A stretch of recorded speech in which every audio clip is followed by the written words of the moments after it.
Ibrahim Traoré is a symbol, and a symbol is part of the system. So what young people must realize that success is not an individual achievement. You achieve because you are part of a team.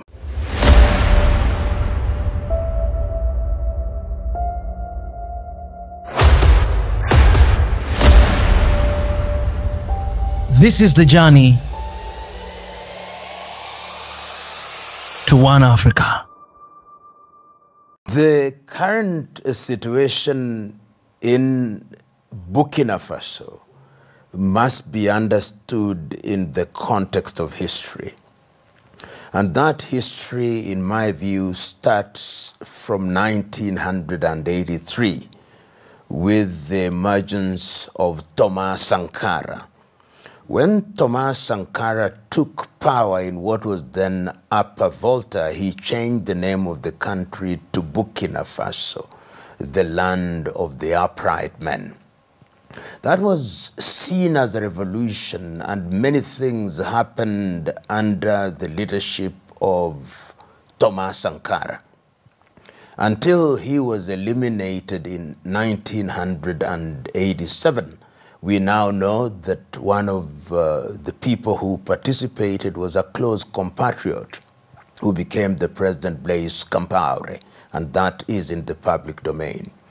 That short stint was so dramatic in the lives of the people of Burkina Faso and in Africa that Thomas Sankara became an icon. And the rise of Ibrahim Traoré is almost seen as a reincarnation of Thomas Sankara and his revolutionary fervor. And that is why he has become a poster boy for the new Africa. But let us understand how it came about.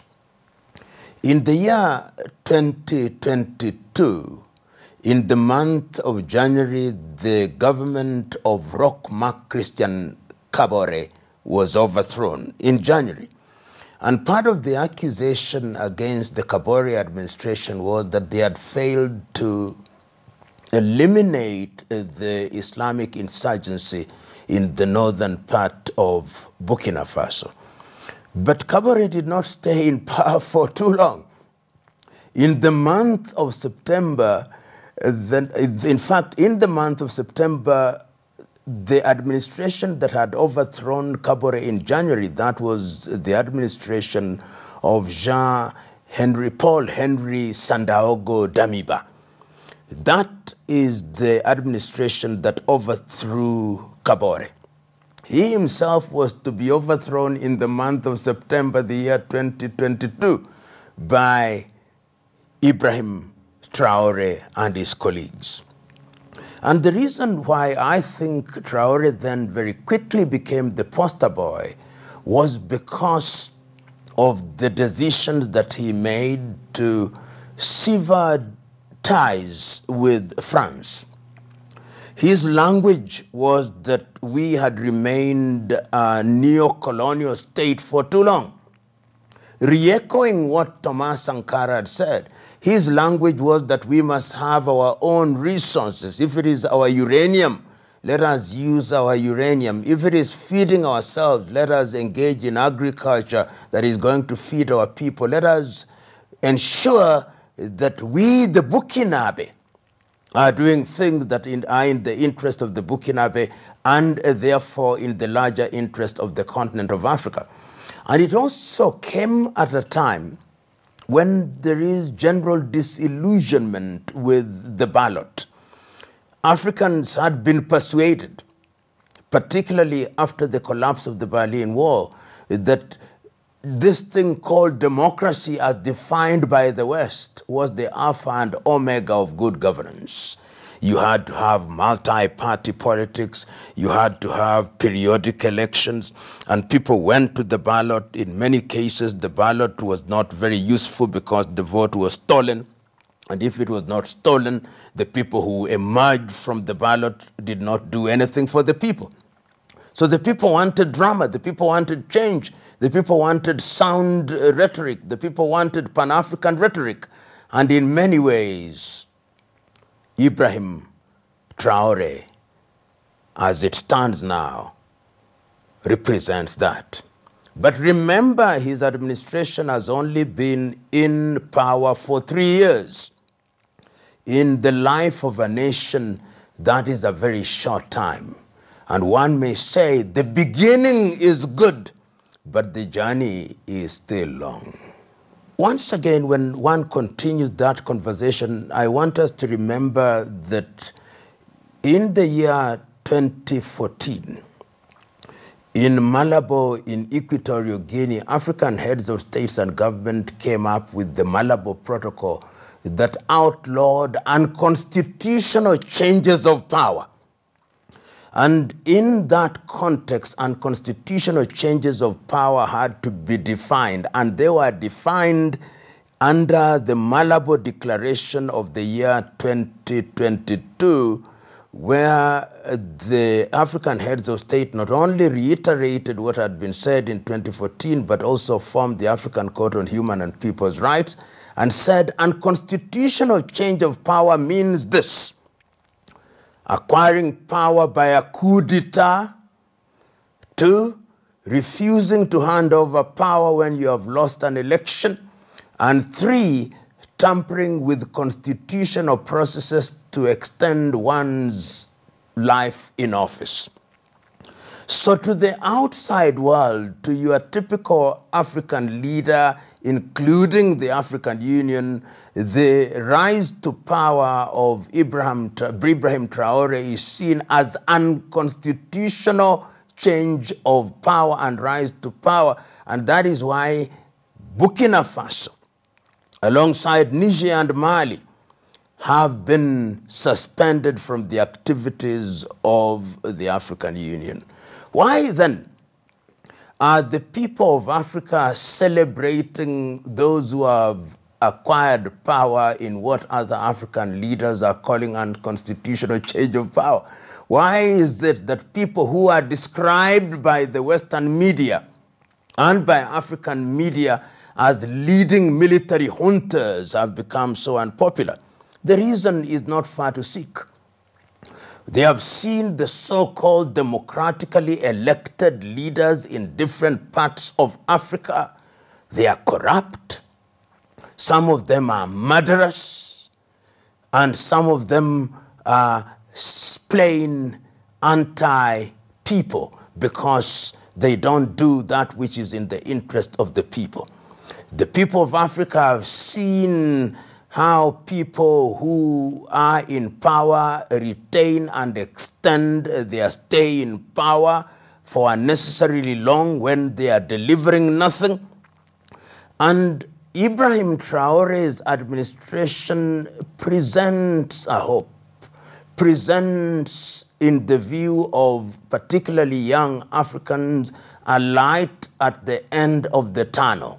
And what is that light saying? That light is saying, and it can be heard through the echo chambers, saying, you the colonizers, you the French, who in 1958 pretended to hand over political power, we no longer want to be with you. We no longer want to be your latter-day slaves. Traoré is being heard as saying that.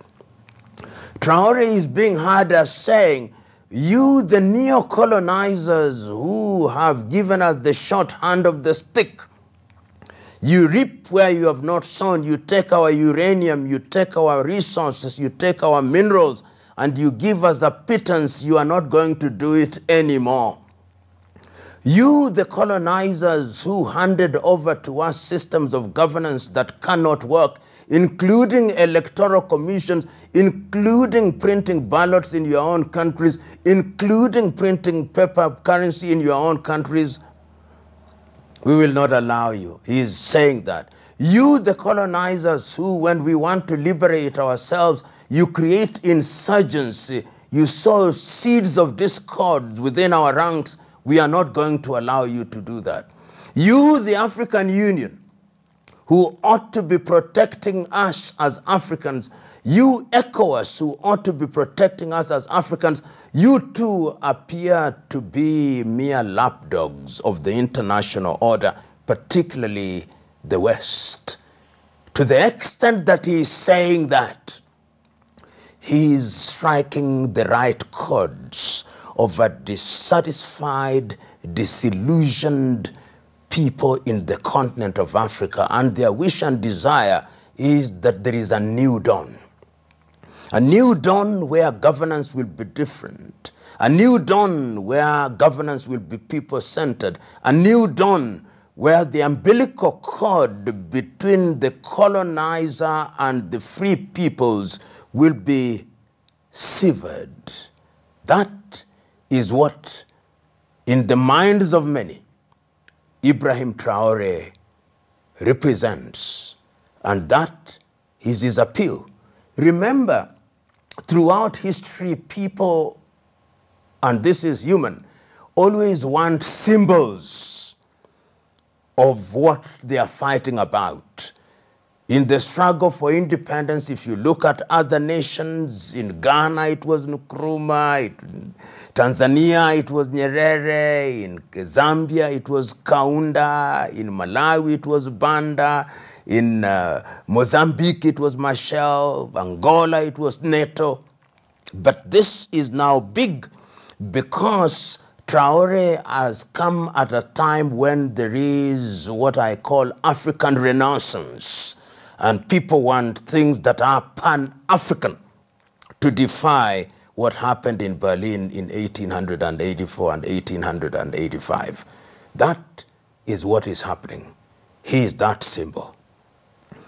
You know, in history, people emerge, or leadership emerges that is defined by environment. Upper Volta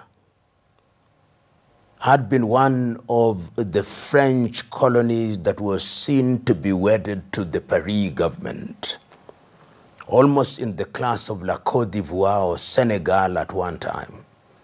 When Thomas Sankara came and said, we've got to recognize ourselves, and started by changing the name of the country, that was unprecedented. It was only in Ghana that Nkrumah had changed the name of Gold Coast to Ghana. This was new, this was fresh. And Thomas Sankara then was seen in that mold, a servant leader who says, I do not want the trappings of power, I do not want long motorcades, I do not want security that is a mere display of power. I want to serve the people. I don't want to ride in Mercedes-Benz or Bentley or Cadillac. I want something that is functional, something that moves. And when Thomas Sankara appears in 1987 at the OAU meeting in Addis Ababa, Ethiopia, and calls for our refusal to pay debts, he created a revolutionary fervor in Burkina Faso. And Traoré is in that tradition. He was young then, but the stories must have been told to him of Thomas Sankara. And remember, they come out of the same environment, the military environment. They may have been trained after the style of the French, but sometimes you've got to swim in the oceans of the enemy in order to know who they are. So he grew in that environment, and when therefore he comes and says, we are leading, when he comes and says, we are not going to have the trappings of power to prevent us from working for the people, when he comes and says, my salary is not going to be increased, when he comes and says, I'm not going to be summoned to appear in European capitals, when he comes and says that the IMF and the World Bank are not going to dictate to us what to do, when he comes and says that the mineral companies of the West are not going to tell us what to do, we are going to choose our own friends in the international arena, He is speaking for many people in the continent of Africa. And that is why, for the moment, he remains in the minds and hearts of many people. And the prayer of many is that he does not change. Because power has its own way of changing and corrupting people. The prayer of many who are watching him is that he remains on course, that he remains faithful to the agenda, that he remains faithful to his declared position that he is a people's servant, that he is a midwife to deliver for the people of Burkina Faso and to ensure that the quality of their lives is improved. For the moment, he is receiving the best judgment that a leader can expect. He can do no wrong in the minds of many. And the media and social media is populated with a lot of artificial intelligence things which are attributed to him. And they are all positive. That is a statement of the hunger that Africans have for positive messaging. It gives hope. It tells them that it can be done and that it must be done. So in the same way, for those who read the Bible, as Moses stood before his people and said, I'm going to part the Red Seas, Traoré is expected to part Red Seas, almost to summon manna from heaven, almost to cause pillars of fire to stand between them and the neo-colonizers. The expectations are great. The situation as it is in the Sahel region must be understood at two levels. Level number one is that it has brought forth a new generation of leaders. And remember, it started in the year 2021 with the coup d'etat in Mali, when Atimi Goita overthrew the administration of Now. When he did that, the rebellion started, and immediately after that, there was the Burkina Faso coup in 2022, and immediately after that, in 2023, there was the coup in Niger. And immediately after that, you saw that they were expelled, and the three countries have moved out of the economic community of West African states and created their own one in the Sahel. And remember that that region is also infested by insurgencies who we think are also manufactured by the former colonizer France. Remember that that region has said we are having one currency. Remember they've said that we are allowing free movement of people. Remember that they are removing tariff and non-tariff barriers.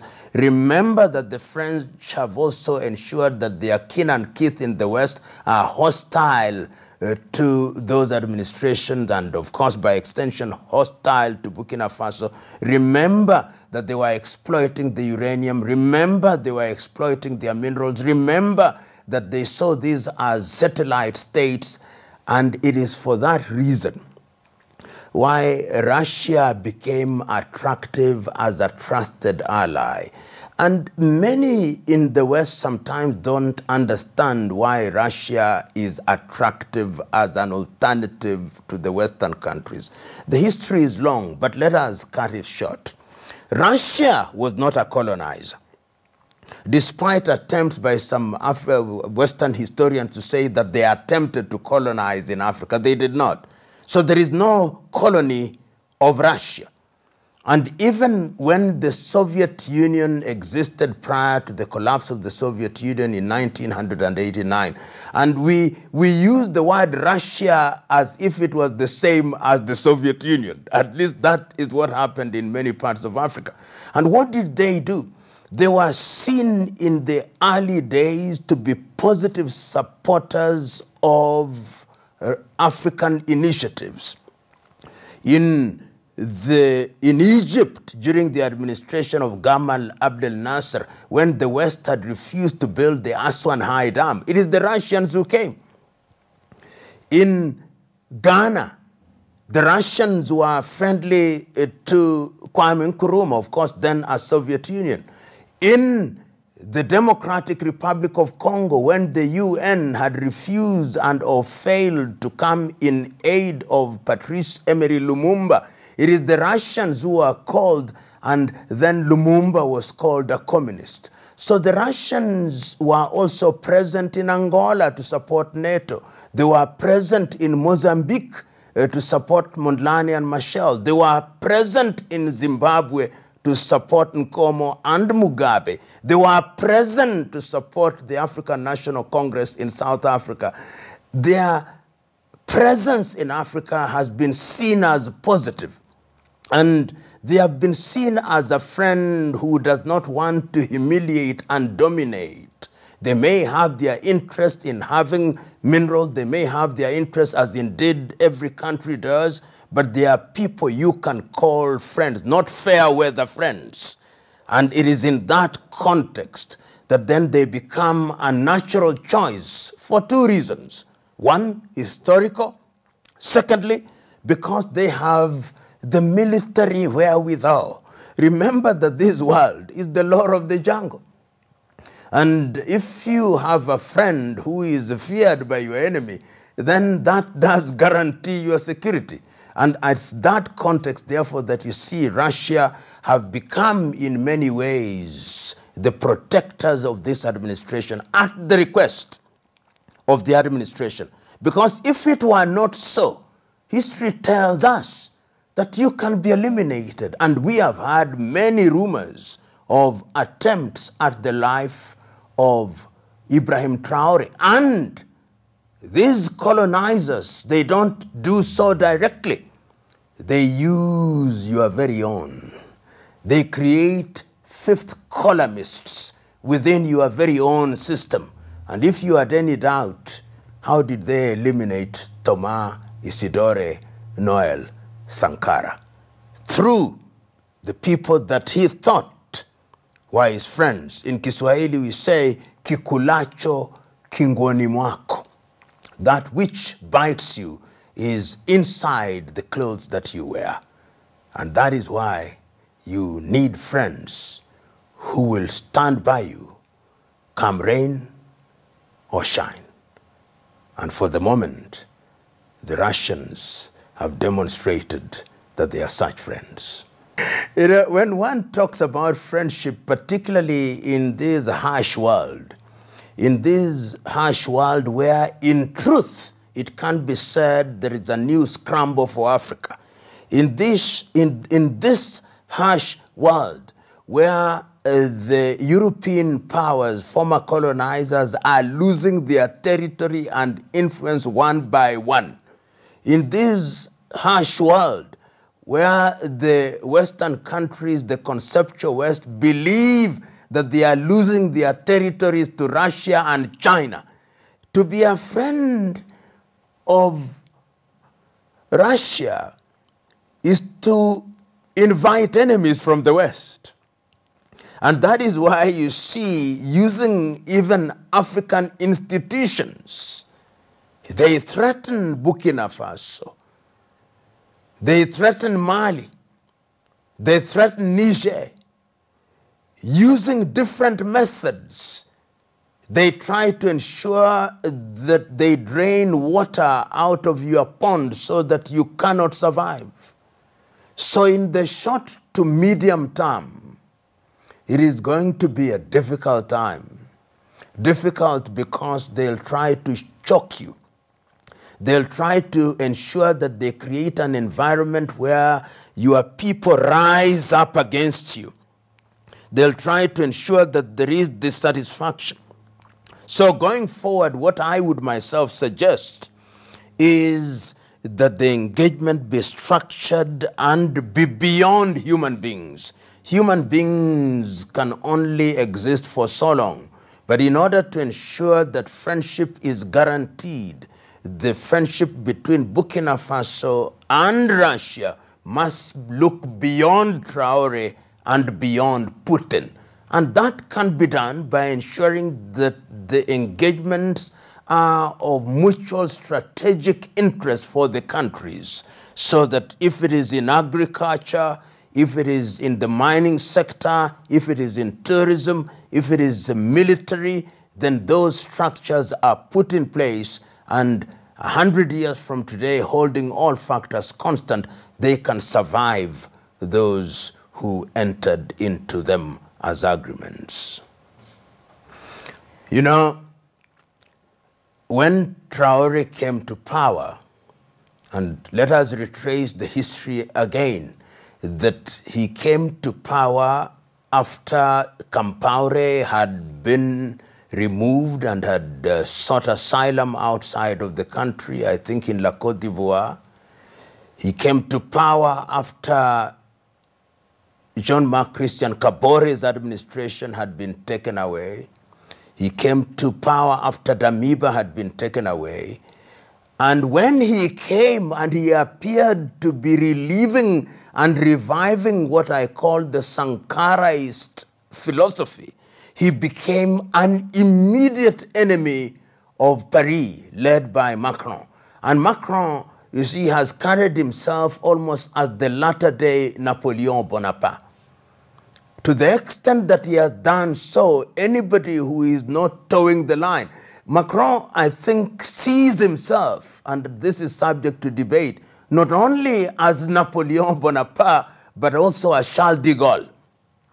And in that regard, he believes that the territories which were colonized by them must behave.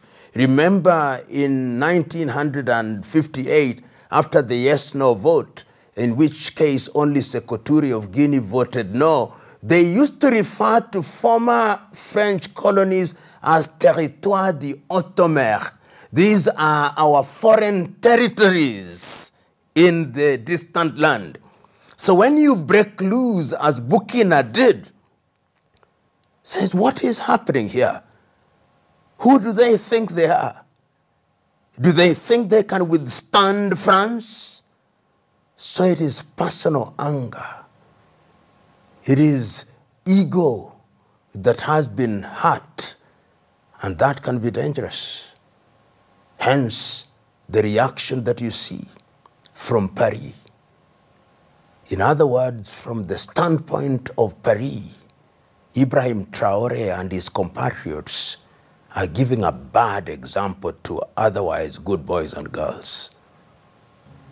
When you look at Traoré and Burkina Faso now, I think there are four categories of people when you look at how they are dealing with the Traoré. There is category number one of leaders who are wedded to their colonizers, who think, oh, this young man, we've seen many like him, he's just a flash in the pan, he'll come and go. That is category number one. And I'm sure they tell their masters in the West, we have seen many, didn't we see Sankara? Didn't we see Lumumba? Didn't we see Nkrumah? Didn't we see Machel? Category number one. Category number two are those who are saying, I wish it was me who was getting this kind of adulation. What could I have done in order to ensure that my name is emblazoned on every other media? Those are actuated by ego and malice and envy and jealousy. That is another category of African leaders. The other category of African leaders are those who fear.